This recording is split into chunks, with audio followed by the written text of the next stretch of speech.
तालिमद्वारा flip भएको बोर्डलाई पुनः सहज गरी उचारमा देख्नुपर्ने हुन्छ।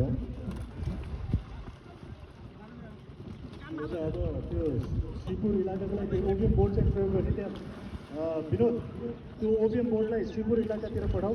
त्यो 18 बानी मानेको छ त्यो ओबिएमबाट श्रीपुर इलाकालाई बेसी भयो।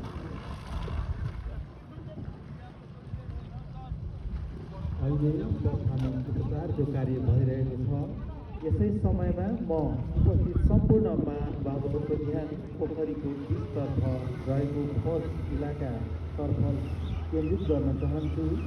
यस स्थानलाई हामीले रेस्क्यु ग्रुप गर्न नसक्ने साँघुरो खोजको इलाका मानेका छौँ।